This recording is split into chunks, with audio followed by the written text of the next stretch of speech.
시편 107편 1절에서 22절입니다. 여호와께 감사하라. 그는 선하시며 그 인자하심이 영원하미로다. 여호와께서 대적의 손에서 그들을 속량하사 동서남북 각 지방에서부터 모으셨도다. 그들이 광야 사막길에서 방황하며 거주할 성읍을 찾지 못하고 줄이고 목이 말라 그들의 영혼이 그들 안에서 피곤하였도다. 이에 그들이 근심 중에 또 바른 길로 인도하사 거주할 성읍에 이르게 하셨도다. 여호와의 인자하심과 인생에게 행하신 기적으로 말미암아 그를 찬송할지로다. 그가 사모하는 영혼에게 만족을 주시며 줄인 영혼에게 좋은 것으로 채워 주심이로다. 하나님의 말씀을 거역하며 지존자의 뜻을 멸시함이라. 그러므로 그가 고통을 주어 그들의 마음을 겸손하게 하셨으니 그들이 엎드려져도 돕는 자가 없었도다. 이에 그들이 그 환난 중에 여호와께 부르짖음에 그들의 고통에서 구원하시되 흑암과 사망의 그늘에서 인도하여 내시고 그들의 얽어맨 줄을 끊으셨도다. 여호와의 인자하심과 인생에게 행하신 기적으로 말미암아 그를 찬송할지로다. 그가 논문을 깨뜨리시며 쇠 빗장을 꺾으셨음이로다. 미련한 자들은 그들의 죄악의 길을 따르고 그들의 악을 범하기 때문에 고난을 받아 그들은 그들의 모든 음식물을 싫어하게 되어 사망의 문에 이르렀도다. 이에 그들이 그들의 고통 때문에 여호와께 부르짖음에 그가 그들의 고통에서 그들을 구원하시되 그가 그의 말씀을 보내어 그들을 고치고 위험한 지경에서 건지시는도다. 여호와의 인자하심과 인생에게 행하신 기적으로 말미암아 그를 찬송할지로다. 감사제를 드리며 노래하여 그가 행하신 일을 선포할지로다. 아멘. 시편은 5권으로 구성되어 있습니다. 예전에는 시편 한 편 한 편들을 이렇게 묵상했거든요. 따로 분류해서. 근데 요즘은 시편을 물론 시라는 것이 한 편 한 편 지어져죠. 그런데 흐름을 따라서 마치 문맥이 있는 것처럼 그렇게 그 한 편만 보는 것이 아니라 앞뒤에 있는 시편들을 함께 연결하면서 그 시편을 묵상하기 시작했더니 새로운 것들이 메시지들이 보이기 시작했습니다. 그래서 시편이 5권으로 되어 있는데 5째 권이 이제 오늘 107편으로 시작되거든요. 그래서 물론 앞에 105편, 106편 또 비슷하게 어떤 어려움 속에서 부르짖을 때 하나님께서 구원해 주시는 그러한 은혜들을 찬송하고 또 구원을 간구하는 시이기도 한데 107편에서부터 새로운 5권이 시작되면서 또 새롭게 이제 103편부터 107편까지가 찬송시이기는 한데 새로운 5권의 첫 시편으로 시작되는 것을 볼 수 있습니다. 그래서 여러분 시편을 묵상하실 때 그 한 편만 보지 말고 앞뒤에 있는 시편들의 흐름을 보시면서 시편을 묵상하시다 보면 훨씬 더 풍성하게 시편의 말씀의 은혜를 우리가 깨달아 누릴 수 있을 것 같습니다. 시편 107편은 예배 때나 모임 때 이렇게 찬송으로 불려졌던 것 같습니다. 후렴이 똑같은 구절들이 4번 반복합니다. 노래의 후렴처럼 쭉 이야기하고 후렴처럼 노래하고 또 다른 내용을 쭉 이야기하고 후렴처럼 또 똑같은 내용을 이야기하고 이렇게 4번씩 반복되는 후렴구가 있는 찬송시입니다. 1절부터 보시면 여호와께 감사하라. 그는 선하시며 원문으로 보면 선하시며가 강조되어 있습니다. 그래서 그는 진실로 선하시며 이렇게 번역하는 것이 직역입니다. 하나님은 진실로 선하신 분이시죠. 우리가 하나님께 감사하는 이유는 하나님은 진실로 선하신 분이시기 때문이에요. 그리고 그의 인자하심이 영원하시기 때문이에요. 하나님의 사랑은 변덕 부리는 인간처럼 일시적인 사랑이 아니에요. 사랑은 움직이는 거야. 그건 인간의 사랑이에요. 하나님의 사랑은 영원하신 사랑. 그래서 우리는 하나님의 사랑을 신뢰하죠. 하나님을 그래서 제가 늘 세상의 희망, 인류의 희망은 사람들이 착해진다는 데 있지 않습니다. 요즘 얼마나 많이 배워요. 이 한반도에 오늘 우리처럼 많은 배움을 가진 사람들이 있었던 적이 없잖아요. 그렇다고 해서 우리가 100년 전, 200년 전 사람들보다 더 선해지고 착해져서 역사의 희망이 보이는가? 그렇지는 않은 것 같아요.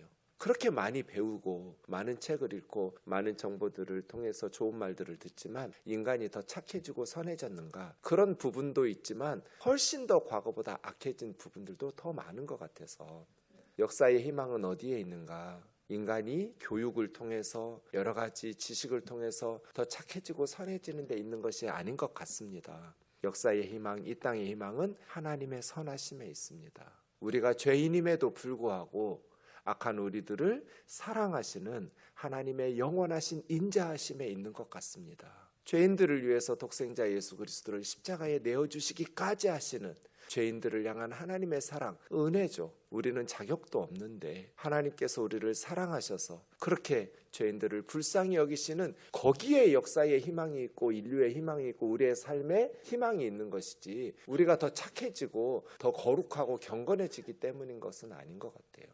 우리가 무엇을 의지해야 되는가? 우리의 선함이 아니라 하나님의 선하심, 우리의 착해짐, 우리의 교육, 이거 아니라 하나님의 인자하심에 영원하신 인자하심, 거기를 의지해야 돼요. 그래서 시편 107편은 우리가 약할 때, 우리가 무너지고 우리가 연약하고 그래서 겸손해지고 하나님을 의지할 때 그때 강해지거든요. 뭐 구체적인 상황들은 없지만 다양한 상황들 속에서 우리가 질병으로 또 감옥에 갇히고 뭐 바다에 빠지고 광야에서 헤매고 그런 수많은 상황들 속에서 하나님 앞에 부르짖었더니 하나님께서 우리를 건져주시고 하나님께서 우리를 구원해 주신 그 은혜를 찬양하는 노래 시이거든요. 역설적이죠. 인간은 강하면 하나님을 덜 의지해요. 그래서 강한 것 같은데 연약해져요. 인간이 약하면 하나님을 더 의지해요. 그래서 약한 것 같은데 강해져요. 이게 역설이에요. 우리 그리스도인들의 신앙의 역설. 그래서 우리는 형통할 때나 어려울 때나 늘 자신을 의지하지 말고 하나님을 의지하고 하나님을 찾고 겸손하게 하나님 앞에 부르짖으면서 하나님의 선하심, 하나님의 인자하심을 경험해야죠. 그것을 누리면서 살아가는 성도가 지혜로운 성도겠죠. 여호와의 속량을 받은 자들은 이렇게 말할지어다. 여호와께서 대적의 손에서 그들을 속량하사 동서남북 각 지방에서부터 모으셨도다. 이스라엘이 죄를 범할 때 하나님께서는 아수르를 통해서 북쪽의 10지파를, 바벨론을 통해서 남쪽의 2지파를 멸망시키셔서 열방에 흩어지게 하셨어요. 죄에 대한 심판이죠. 그러나 70년이 지나면서 바벨론 포로지에서 다시 돌아오게 하시고 속량받은 자들이죠. 대적의 손에서 속량하사 동서남북 각 지방에서 모으셨도다. 그들이 광야 사막에서 방황하며 거주할 성읍을 찾지 못하고, 광야는 뭐 보이는 지표가 없잖아요. 끝없이 모래가 사막이 펼쳐져 있는 곳이니까 방향을 잃고 방향을 잃으면 또 방황하고 헤매기가 쉽잖아요. 그렇게 조상들은 출애굽할 때 사막에서 40년 동안 광야에서 있었고, 후손들은 그 광야길을 통과해서 바벨론에서 예루살렘으로 돌아왔거든요. 그 광야 사막길에서 방황하며 거주할 성읍을 찾지 못하고 목마르고 줄이고 굶주릴 때 그들의 영혼이 그들 안에서 피곤하였도다. 영혼과 육체가, 목마르고 굶주린 육체, 그리고 낙심하기 쉬운 영혼이 피곤하였도다. 이 말은 기진맥진했다는 거죠. 몸도 생기가 없고 영혼도 낙심되어서 기진맥진 시들어가고 있었어요. 이에 그들이 근심 중에 여호와께 부르짖음에, 시편 107편에서 부르짖음에 건지시고, 이게 반복되고 있어요. 그러니까 뭐 유교나 불교나 이런 종교들은 스스로 터득하고 깨우치는 거죠. 득도하는 거예요. 자기 스스로 깨닫고 깨우치고, 뭐 무신론은 그렇죠.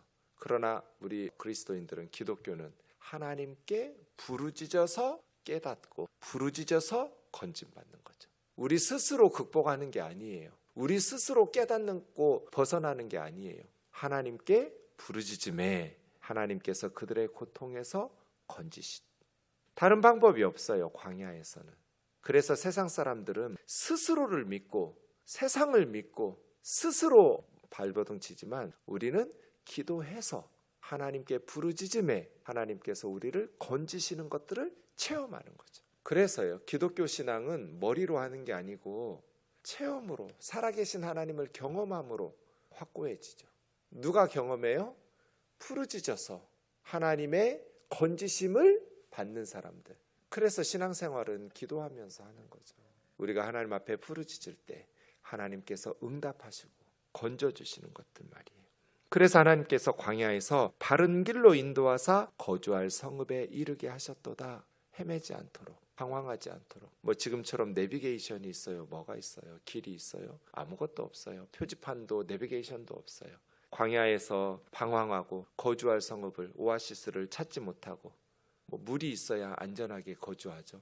그런데 몸도 피곤하고 굶주리고 목마르고 헐벗고 영혼도 낙심하고 기진맥진할 때 여호와께 부르짖었더니 여호와께서 우리를 건지셨도다. 그래서 안전하게 바른 길로 인도해 주셔서 이제 마침내 거주할 성읍에 이르게 하셨도다. 여호와의 인자하심과 인생에게 행하신 기적으로 말미암아 그를 찬송할지어다. 이게 후렴구예요. 여호와의 인자하심과 인생에게 행하신 기적으로 말미암아 그를 찬송할지어다. 그가 사모하는 영혼에게 만족을 주시며 줄인 영혼에게 좋은 것으로 채워주심이로다. 그래서 심령이 가난한 자가 복이 있다고 주님이 말씀하신 거죠. 왜요? 사모하는 영혼이거든요. 세상의 것들로 배부르고 대체적인 것으로 채워버리면 하나님을 찾지 않아요. 그런데 심령이 가난한 사람들, 사모하는 영혼, 목마른 영혼에게 하나님께서는 만족을 주시고 좋은 것으로 채워주세요. 이걸 우리 아이들에게 어떻게 가르칠까요? 머리로 가르칠 수 있죠. 근데 이건 우리 아이들이 체험해 봐야 돼요. 그래서 부모의 역할이 뭘까? 아이들이 위험해서 또 이런 근심과 걱정에서 벗어나지 않도록 안전한 길로 인도하는 것도 부모의 역할이지만 때로는 우리가 아무리 노력해도 정말 아이들이 힘든 상황에 처하죠. 인생이 그렇죠. 그럴 때 세상적인 방법을 동원해서 아이를 거기서 건져주려고 하면 안 돼요. 하나님께서 그 아이를, 우리 아이를 살아계신 하나님을 경험할 수 있도록 그런 기회들을 주신 거거든요. 제가 전도사 처음 됐을 때 정말 열심히 청년들, 어떤 교만이 있었냐면 내가 섬기는 교회 청년들은 절대로 혼자 눈물 흘리게 하지 않을 거야. 내가 청년부 전도사니까 이 아이들을 정말 열심히 사랑으로 돌볼 거야. 그래서 늘 매주 우리 집에 와서 잤어요. 아예 방 하나가 청년부 아이들 잠자는 곳이. 늘 집에 와서 밥 먹고 그렇게 밤새도록 기도하고 애들이 혼자 이렇게 얼굴이 어두워지고 막 방황하고 교회 안 나오고 이러면 가만 놔두지를 않았어요. 근데 어느 날 하나님께서 말씀하셨어요. 너 때문에 내가 아무것도 못하겠다. 병준경 전도사 너 좀 비켜. 그때 저 엄청 상처받았어요. 제가 교회에서 33만 원 받으면서 아이들 먹을 거 사주고 집에 와서 먹이고 재우고 이게 내가 담임 목사도 아니고 주님을 위해서 열심히 하는데 하나님이 저 때문에 아무것도 못하겠다고 너 좀 비키라고. 처음에 이해 못했는데 나중에 들어보니까 이해가 됐어요. 하나님이 나보다 청년들을 덜 사랑하셔서 그런 어려움을 주시겠어요? 하나님은 더 속이 타시고 더 많이 사랑하시죠. 그래서 하나님이 어려움을 주셨으면 그 어려움을 한낱 인간 전도사가 그 아이들 어렵지 않게 하려고 인간적인 방법으로 총동원해가지고 그 어려움에서 건져주려고, 그러니 하나님이 일을 못하시죠. 때로는 어려움 속에서 아이가 울부짖어야 되고 부르짖어야 되고 금식해야 되고 하나님 앞에서 몸부림쳐서 살아계신 하나님을 경험해서 아이의 신앙이 자라나야 되는데 제가 중간에 끼어가지고 인간적인 것으로 막 다 위로하려고 하고 도와주려고 하니까 하나님은 아무 일도 못하시는 거예요. 열심히 하는 게 다 좋은 건 아니구나. 하나님께서 우리 아이들을 사랑하세요. 그거 신뢰해야 돼요. 우리 아이들에게 필요한 고난들이 있어요. 그래야 훈련이 되죠. 거기서 하나님 앞에 부르짖을 수 있도록 가르치고 인도해야 돼요. 그리고 엄마도 함께 기도할 테니까, 아빠도 함께 기도할 테니까 일어나라고. 너 스스로 일어날 수 있도록 하나님 앞에 부르짖으라고. 하나님을 붙들고 그것이 살아계신 하나님을 경험하고 너의 평생의 인생의 자산이 되고 영적인 재산이라고.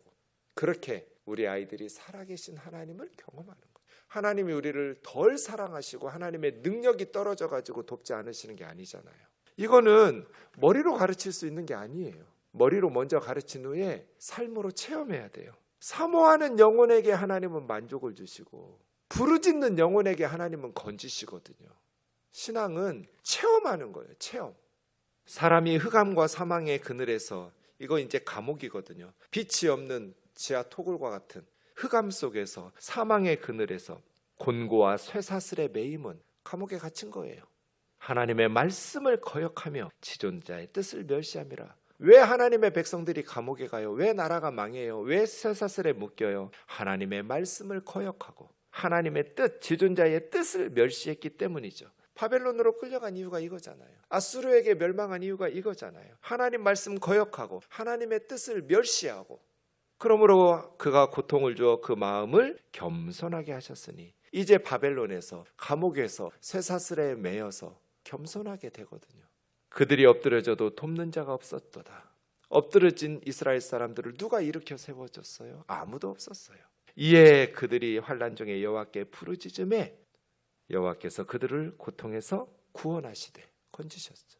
이게 계속 6절, 13절, 19절, 28절 반복돼요. 부르짖음에 건지시고, 부르짖음에 건지시고.